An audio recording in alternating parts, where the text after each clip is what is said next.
Guys, hello air signs, Gemini, Libra, and Aquarius.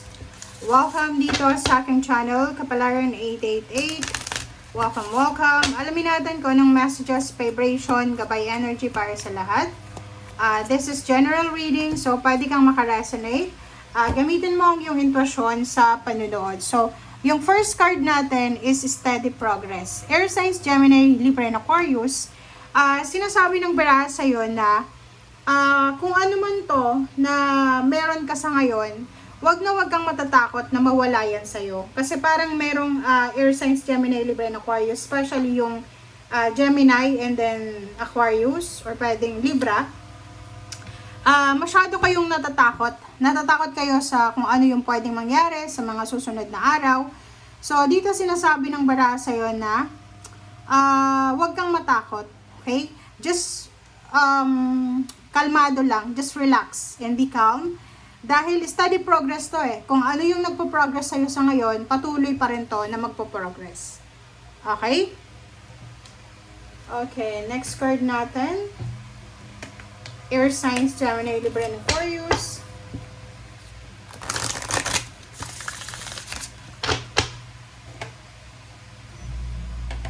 Okay.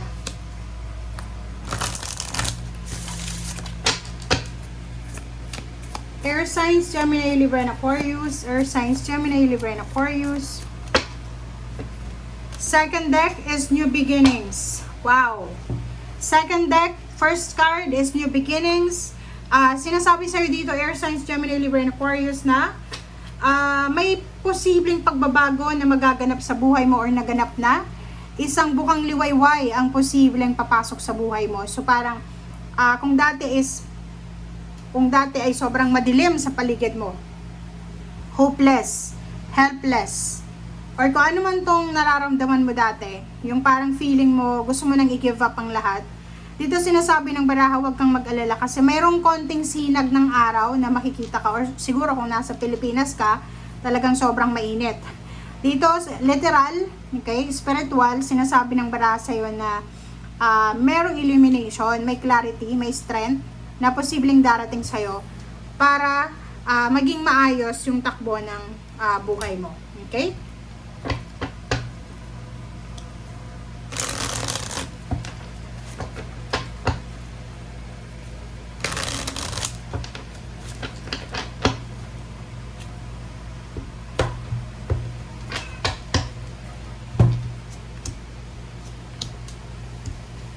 Okay.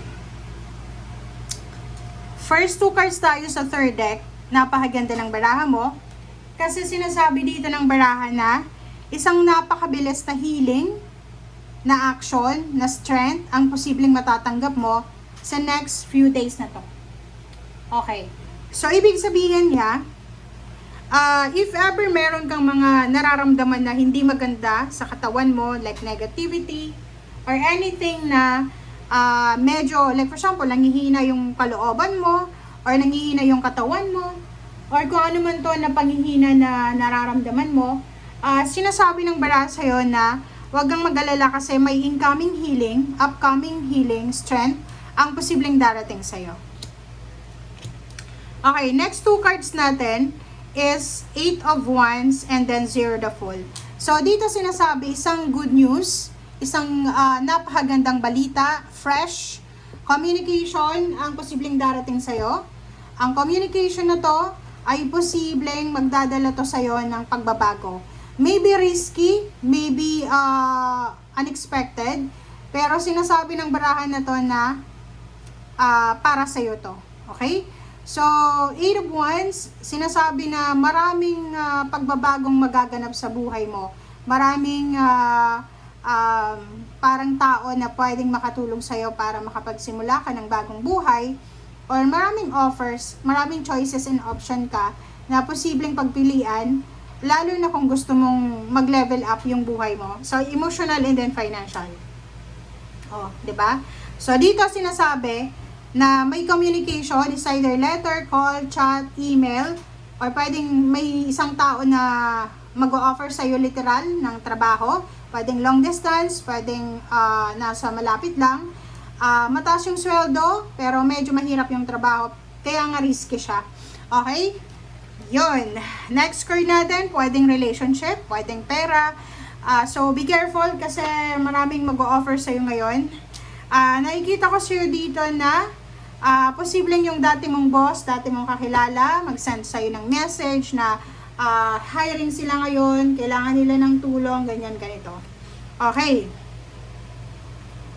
Okay, so next naman, sinasabi ng baraha sa'yo dito na isang ex, isang dating karelasyon, dating manliligaw, dating nililigawan, ang posibleng pumasok ulit sa eksena, and yung taong ito ay mag-o-offer ulit sa'yo ng relationship, or yung pinaka i-offer niya sa'yo is kasal talaga, pwedeng kasal, gusto niyang pakasalan ka. Wow, so nakikita ko sa'yo dito na posibleng merong good karma, merong kontrata na pipirmahan. So, parang marriage contract. Ano ba yan? Marriage certificate. So, maraming rason para, di ba? Parang ang nakikita natin dito, paperworks, documents, important documents, government documents.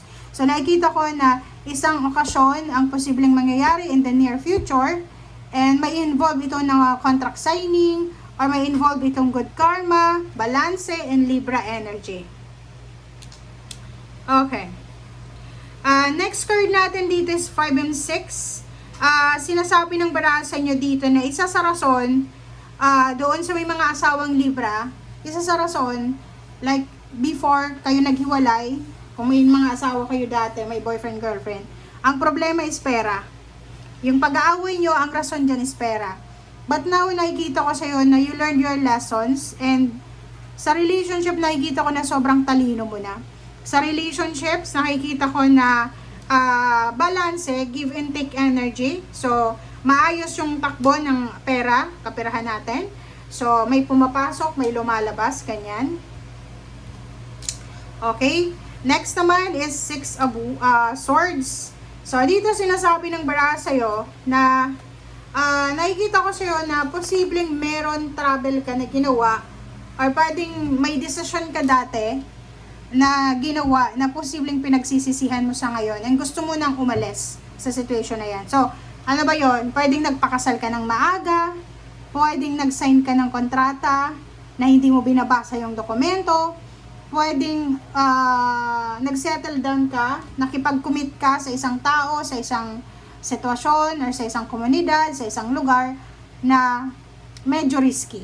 Parang ganun. So, nakikita ko may iba sa inyo na pwedeng magsisi. But, nandito yung 6 of Swords, sinasabi na kahit magsisi ka, wala nang mangyayari. So, ang gagawin mo, kailangan mo na lang mag-move on, mag-start over, and then just forget the past.